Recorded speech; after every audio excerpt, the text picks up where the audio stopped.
नमस्ते, सुप्रभात। युग ऋषि विचार श्रृंखला के 145वें 145 चरण में आप सभी का अभिनंदन करता हूं। आज 25 मई को आज का शीर्षक है मानव जीवन का तत्वज्ञान, जिसे उद्धृत कर रहे हैं अखंड ज्योति सितंबर 1953 के पृष्ठ 18 से। गुरुवर आचार्य श्री राम शर्मा जी ने लिखा था, जिस प्रकार प्रभात काल लवा पक्षी को, सायंकाल की धूसरता उल्लू को, शहद मधुमक्खी को, मृत शरीर गिद्ध को प्रफुल्लित करते हैं, उसी प्रकार जीवन मनुष्य को प्यारा होता है। मानवीय जीवन चाहे उज्जवल भले ही हो, किंतु वह आँखों को चकाचौंध में नहीं डालता। चाहे वह निस्तेज भले ही हो, फिर भी निराशा उत्पन्न नहीं करता। वह चाहे जितना मधुर हो, फिर भी उससे जी नहीं उबता।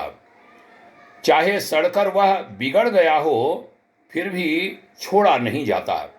इतना होने पर भी उसका सच्चा मूल्य कौन जान सकता है। मूर्खों की तरह न तो यह समझो कि जीवन की अपेक्षा दूसरी कोई वस्तु अधिक मूल्यवान है, और न ढोंगी बुद्धिमानों की तरह यह ही ख्याल करो कि जीवन निस्सार है।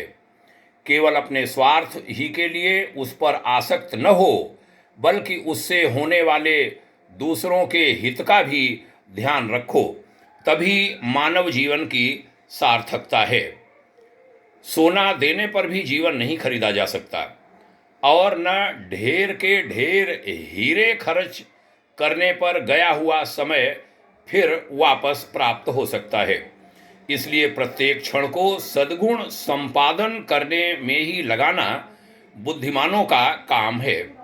जीवन का निरुपयोगी समय निकाल डाला जाए तो क्या बचेगा।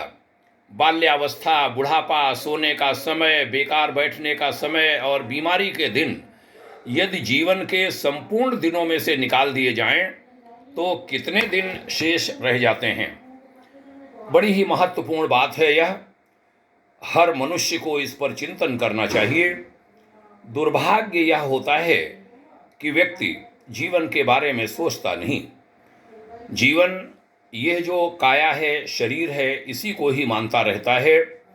जो इसके भीतर बैठी हुई चेतन सत्ता है, जो ईश्वरीय सत्ता का अंश, परमात्मा का अंश आत्मा है, उसकी बात कभी व्यक्ति सोचता ही नहीं, न उसके विस्तार का कभी चिंतन करता है।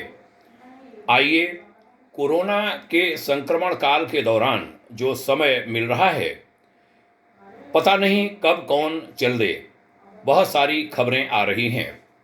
हम सबको ध्यान देना है कि ये जो मानव जीवन मिला है, इसके महत्व को हम समझें और उस पथ पर स्वयं को बढ़ावें जिस पर हमारे ऋषि हमको चलाना चाहते हैं।